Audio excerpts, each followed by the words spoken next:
Hi everyone, this is Dave and welcome to a new video on the Geekanoids channel. It's time for my full review of the Nokia 9 PureView smartphone. Now this was sent out to me by Nokia so I could do this review. The opinions in this video are my own and I'm really excited about this one because I remember Nokia back in the day. In fact, I think Nokia was one of my very first mobile phones, and to come to this point where we've got such a great smartphone with 5 cameras on the back. Yes, 5 cameras is very, very exciting indeed. Now, before I give you my review, I do just want to let you know that this video is actually sponsored by Editor's Keys. Now, Editor's Keys make a whole range of products that are going to increase your productivity, especially if you are into video editing or photo editing. And in fact, they make backlit keyboards, and their backlit keyboards also have all of the shortcuts for popular editing programs, including my editor of choice, which is Final Cut Pro 10. Now, it's well worth checking these out. They certainly do help you remember the shortcuts if you're a new user, but even if you're a seasoned professional in using these editing programs, they're still very, very useful indeed. Check them out at editorskeys.com. So anyway, back to the review of the Nokia 9 PureView. This is the phone. I will just show you the box. I showed you this during the unboxing. Nice box, specifications. I'm not going to go through the specifications in this video. If you're watching this after the live broadcast, you can indeed pop this video on pause and look at the specifications. What I'm going to tell you about today is how I've been finding this for the past week and how the camera's performed. It's going to be very concentrated on the camera because of course this has got this really cool 5 camera setup on the back. As you can see there, we've got 5 cameras in there. I think 3 of them are monochrome, 2 are RGB, or it might be the other way round. The front facing camera, I'll just touch on the front facing camera. It's acceptable, does a good job for selfies. I'm not a big selfie taker, but you will be happy with how the front facing camera performs. The rear facing cameras I'm going to talk to you about in a short while. First, let's cover the screen quality. The screen is gorgeous, very, very nice colouring to it, nice and evenly lit. It goes plenty bright enough for use in direct sunlight as well. It is a very good screen. Now, during my unboxing, and indeed I did a video showing Fortnite playing on this, a lot of people were saying, oh, that's so old, it's got bezels top and bottom and at the sides. You know what? I've tested a lot of smartphones with these curved displays at the sides and the interaction is not great.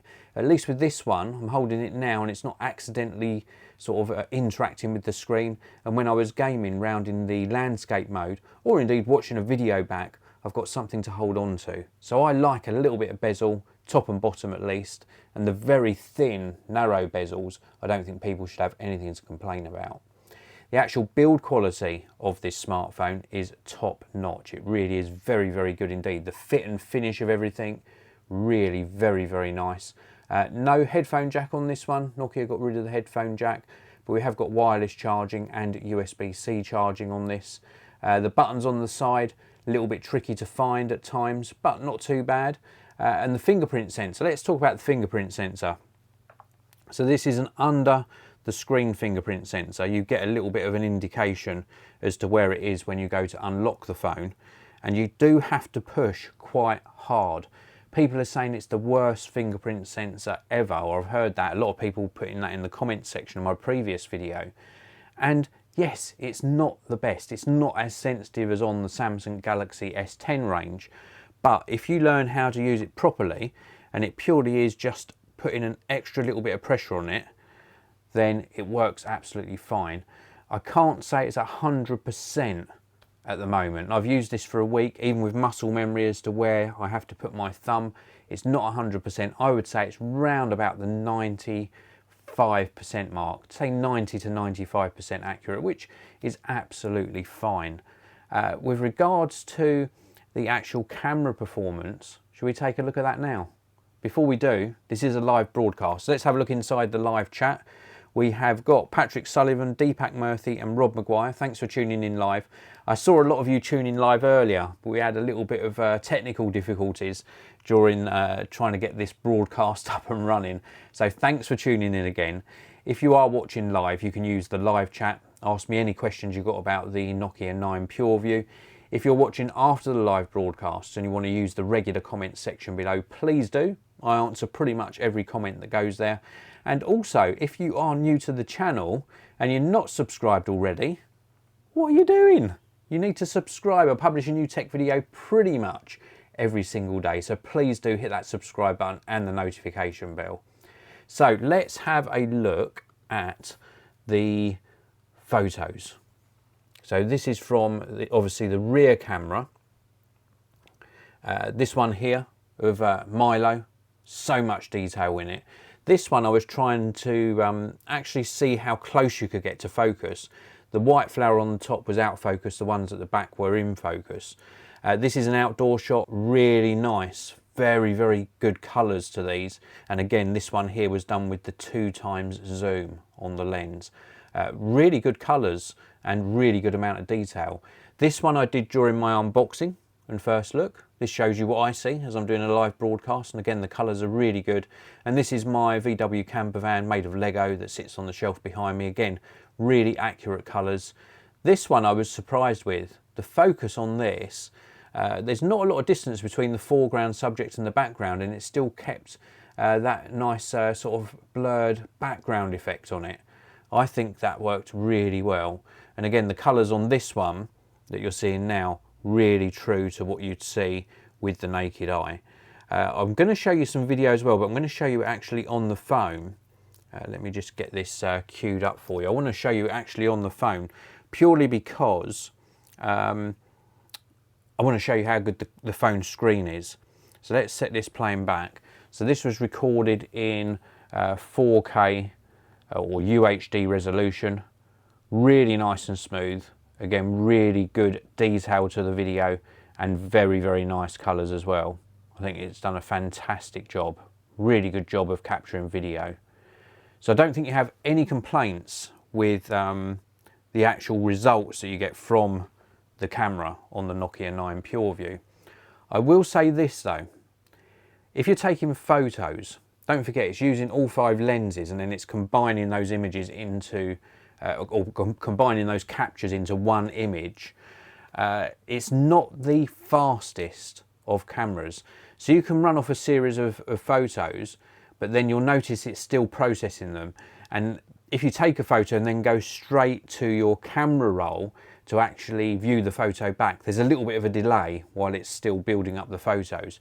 So for action and sports photography, if you're into that, or maybe you've got kids that are got full of energy and they're running around all the time, it might be a little bit frustrating for you. But certainly pose shots, landscapes, everything else, and still even sports shots, you still get some action shots with this, but you find the end results really good. It's just the capturing that's a tiny bit delayed because it's got to process a lot of data. But as I say, I keep repeating myself, those photos that come out of this, absolutely stunning, really very, very good indeed. And the video, I'd just say it's a good video performance, not a stellar performance, but certainly a very, very good performance. Now, I want to touch on the battery life as well. Battery's been really good, easily get through a whole day between charges, possibly a day and a half. Price point, if you're in the UK, I'm just talking UK prices here, £549, and that's unlocked SIM free. I think that's a really good deal because you're getting sort of flagship specifications, 6 GB RAM, 128 GB of storage as standard. You're getting a good processor. I think it's a Snapdragon 845, so last year's processor, but still really good performance. For that price, I think it's a really good deal. I really do. Snappiness, no problems at all. Very, very good. Transitioning between screens, launching apps, closing apps, multitasking, all that sort of thing. Really good performance. Everything wiring in the live chat. People saying they have fingerprint issues. Is that true? If you've only just tuned in, I did cover this, so I will cover it again. Let's just put this on the screen. So we've got the fingerprint sensor there, and you just have to push it a little bit harder. I think people are just resting their finger or thumb on the screen and expecting it to read it. You have to just give an extra little push, and it's around about 95% accurate. It's a few misses, but once you get your muscle memory trained as to where the fingerprint sensor is and how hard you have to push it, I think you'll be absolutely fine. That said, it's not the best. On the Samsung Galaxy range, you can push a little bit lighter. So with this one, you just have to learn, or remember, let's do that once more. You just have to learn to push a little bit harder, and then it's absolutely fine. So, yep, some people are having issues. I think just with time, you will get used to it. So that is it for this video. Thank you very much for tuning in. This is the Nokia 9 PureView. I've left a link down below to the Nokia website, and also to some other links on Amazon where you can pick up the Nokia 9 PureView and accessories for yourself. Those links are affiliate links, so they earn me a little bit of kickback, help support the channel. They don't cost you a penny extra. So that is it for the video. Thank you very much for tuning in. If you've got any questions or comments, use the comments section below. If you aren't subscribed, please do subscribe. And if you enjoyed the video, please do hit that like button. I'll see you again in another video very soon.